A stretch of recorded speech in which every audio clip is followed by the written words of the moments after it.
Well, our government deficit is just approaching $21 trillion, $20.86 trillion to be exact. It's gone up $1.23 trillion in just the last year, partially thanks to tax cuts from Trump on top of all the stimulus from the government. Now, the whole supply side notion is, hey, you stimulate the economy, you lower taxes, QE, whatever, but in this case, they're more into lowering taxes.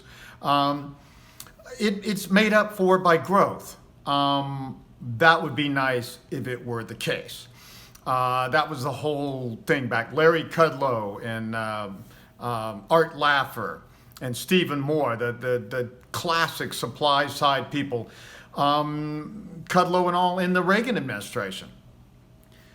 They cut taxes back then, and even though Trump says this is the biggest tax cut ever, it's not. Reagan's tax cut was bigger as a percentage of GDP, substantially larger, and GDP was growing 3.6% during his term, from 81 through 88, and guess what? The federal debt tripled from $930 billion to $2.8 trillion during that 8-year period in a boom. The growing economy, 3.6% real GDP growth, adjusted for inflation, is about as high as it gets and was as high as the entire average from 1955 to 1980, before Reagan. That did not erase the deficits.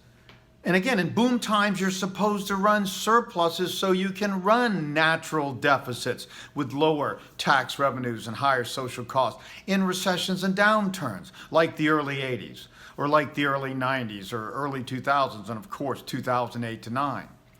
So this is just typical, more excuses for endless stimulus. What Democrats and Republicans both want, by different means, is endless stimulus. They always want to make the economy look better today so they get reelected and then let the consequences come later. And in the entire Federal Reserve and pump priming started in 1913 to try to temper the ups and downs in the economy, and did do that for long enough to allow the economy to get leveraged up into the greatest boom in history back then and the greatest debt bubble in history back then, and then crash into the greatest depression ever.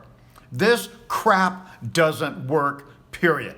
It, again, is just an excuse to stimulate more, make people feel better today, whether it's quantitative easing. Now, that's another $4 trillion, by the way, out of thin air printed. To me, that's the same thing as borrowing money. We've been living on endless trade deficits, and not just because of Chinese cheating, although that's part of it, because we like to consume more than we produce. That makes us feel better also.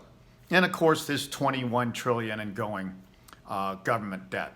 Now, what's the forecast? Well, first of all, Reagan tripled the government debt in 8 years. Under Bush, George W., it tripled from 5 to 10 in 8 years. Under Barama, 10 to 20 in 8 years, doubling again. So triple under Reagan, double.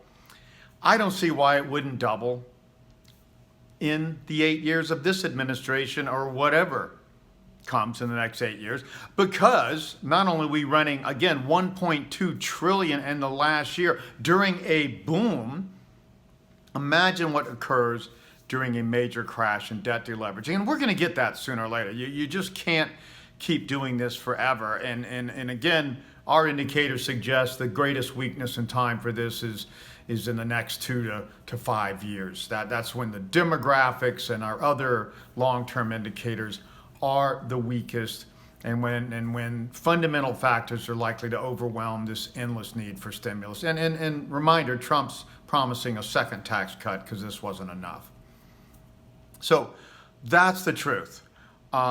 This does matter.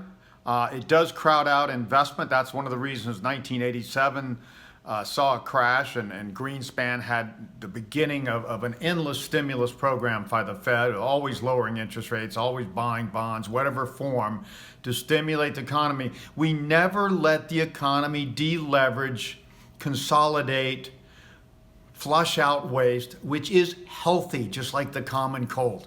We don't want that to happen because we don't want any damn pain. No pain, no gain.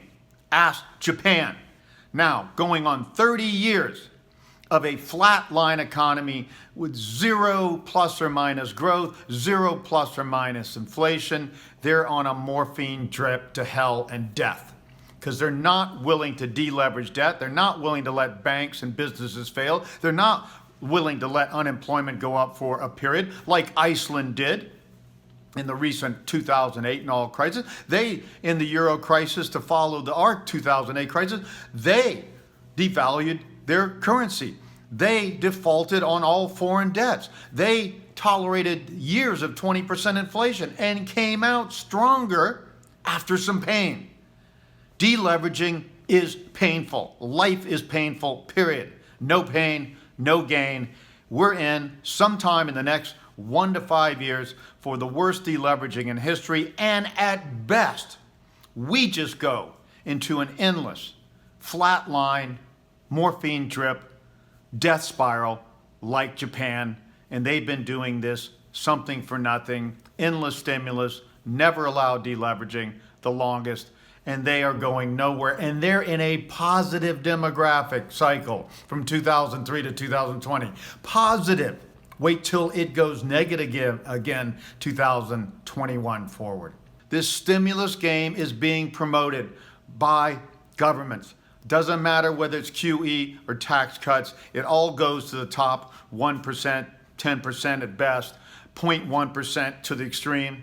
Doesn't help the everyday worker, except it prevents a major downturn in unemployment, which would only last a couple years, like 1930 to 33 anyway, and doesn't allow us to deleverage. So we never regenerate, we never get to grow and be healthy again.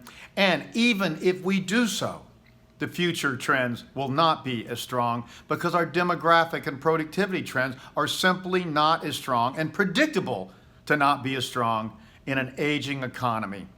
So we're adding insult to injury with our inability to accept that we need to balance the economy and allow natural forces to rebalance just like our body knows how to do if you get rest and allow the body to deleverage when it gets sick, stressed, or overbalanced. We're not doing this, and we're going to pay a bigger price, either an even greater deleveraging than we've seen in our lifetimes, greater than 2008 and 9, and or the worst case, we're in a flatline economy forever, and we don't ever come out of this winter season into spring, as Japan has now demonstrated over 2, and really broader definition, 3 decades of flatlining. So again, wake up, get ready to make big changes, get out of the way of this. There's nothing you or I or anybody can do about this. We are on this path towards we will not accept pain, and therefore we will get more. That's the way the world actually works.